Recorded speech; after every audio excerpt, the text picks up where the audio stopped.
Halo Sobat Agro, selamat datang kembali di channel YouTube Agro Sini yang selalu memberikan informasi menarik dan up to date. Sobat Agro, kalian sempat mendengar berita heboh nggak sih di awal tahun 2023 ini bahwa muncul sebuah pulau baru di Tanimbar, Maluku pasca terjadinya gempa yang berkekuatan 7,5 skala Richter. Nah, gempa ini terjadi akibat adanya aktivitas subduksi laut Banda. Nah, jika gempa bumi yang berpusat di bawah laut tersebut bisa mengakibatkan kemunculan pulau baru, bagaimana jika gunung berapi aktif yang berada di bawah laut ini meletus? Nah, apa yang akan terjadi ya? Nah, sejarah mencatat bahwa di Indonesia sendiri terdapat beberapa gunung berapi aktif yang letaknya berada di bawah laut ya, dan yang jika meletus ini akan berpotensi menyebabkan bencana alam yang dahsyat, seperti contohnya tsunami. Nah, di tahun 2022 lalu, Pusat Hidrooceanografi TNI Angkatan Laut membeberkan sebuah fakta terbaru dari hasil penelitiannya ini bahwa ditemukan 6 gunung berapi aktif di bawah laut Banda, Maluku. Nah, bahkan ya gunung aktif tersebut ditaksir ya ketinggiannya ini lebih dari 3.400 meter atau setara dengan Gunung Semeru yang ada di Jawa Timur. Wow, tinggi juga ya. Nah, jika gunungnya sebesar dan setinggi itu, bagaimana jika meletus ya, dan apa yang akan terjadi? Yuk kita cari tahu info lengkapnya pada video berikut ini.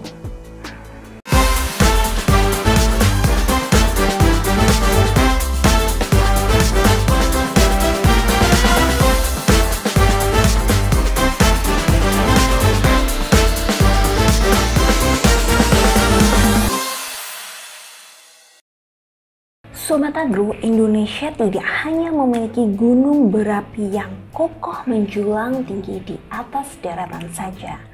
Nah, Sobat Agro, tahu nggak sih kamu kenapa alasan Indonesia ini memiliki banyak gunung api? Nah, hal ini adalah karena wilayah Indonesia ini terletak di zona Ring of Fire. Apakah itu? Ring of Fire merupakan zona tektonik dan vulkanik yang paling aktif yang juga dikenal dengan sabuk Sirkum-Pasifik. Ring of Fire terbentang sejauh 40.000 km di berbagai negara di sepanjang Samudra Pasifik. Dan juga secara geologis, Indonesia terletak di antara 4 benturan lempeng tektonik yang membuatnya banyak ditumbuhi gunung api. Baru-baru ini, Pusat Hidrooceanografi TNI Angkatan Laut menemukan 6 gunung aktif di Laut Banda, Maluku Tengah. Dari 6 yang telah ditemukan tersebut, 2 diantaranya sudah diberi nama dan 4 lain yang masih tanpa nama. Penemuan gunung api bawah laut itu adalah hasil dari ekspedisi 2 Jala Citra Banda 2022. Ekspedisi ini kemudian oleh berbagai pihak hasilnya didiskusikan secara ilmiah di Ambon, tepatnya di atas KRI Ladayang Sandat di Dermaga Irian, Lantamal 9 Ambon.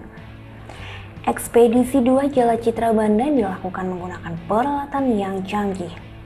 Ekspedisi dimulai sejak bulan Juni tahun 2022 itu mengungkap data-data yang sangat penting yang sudah diperkirakan para peneliti sebelumnya saat ekspedisi Genelius di zaman Belanda tahun 1929. Seperti diketahui, Indonesia memiliki ratusan gunung api di bawah laut dengan 8 diantaranya sudah diberi nama dan didaftarkan ke lembaga dunia. Nah, dengan ditemukannya gunung api bawah laut Banda ini berarti akan menambah jumlah gunung berapi bawah laut Indonesia yang sebelumnya sudah tercatat ya.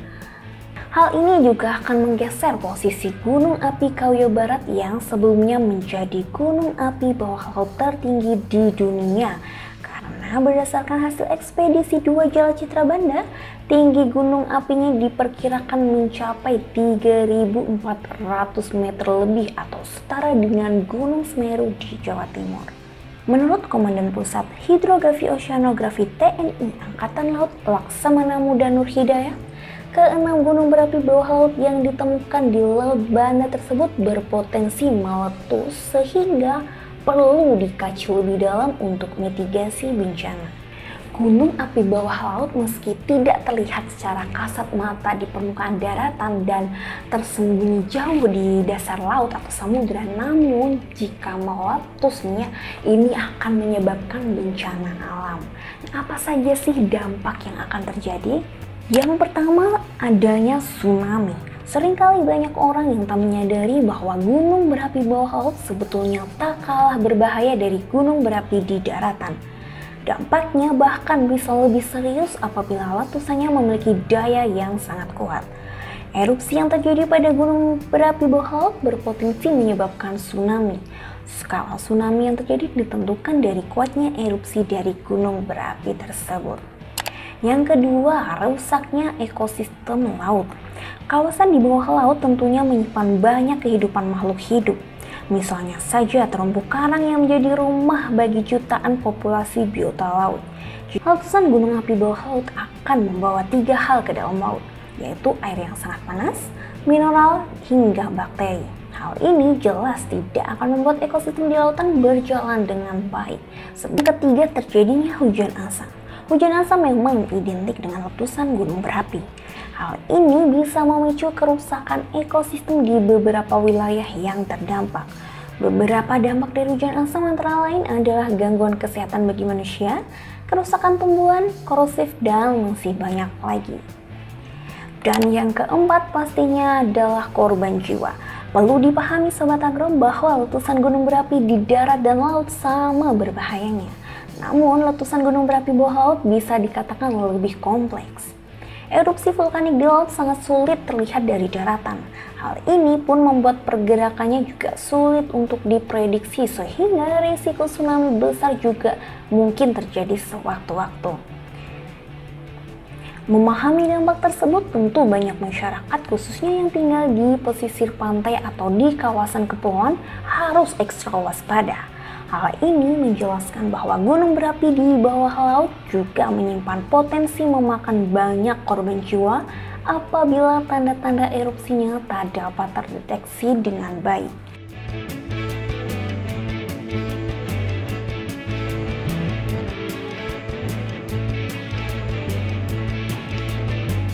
Nah Sobat Agro, itulah tadi informasi mengenai temuan gunung api di Laut Banda, Maluku. Berkaca dari sederet potensi dampak jika terjadi erupsi gunung api bawah laut, tentu ada kekhawatiran tersendiri ya bahwa mungkin saja sesungguhnya di dasar lautan di Indonesia ini masih banyak tersebar gunung-gunung berapi aktif yang belum terekspos. Potensi gunung-gunung tersebut aktif hingga erupsi yang mungkin saja akan terjadi sewaktu-waktu itu pasti tentu ada ya. Sobat Agro, setelah mengetahui informasi ini, semoga kalian tetap berhati-hati dan selalu waspada ya dimanapun kalian berada. Oke, terima kasih sudah menyaksikan video ini sampai akhir. Kita ketemu lagi di video-video menarik lainnya. Jangan lupa tetap dukung channel ini dengan cara klik subscribe, komen, dan like sebanyak-banyaknya. Aku pamit, bye-bye.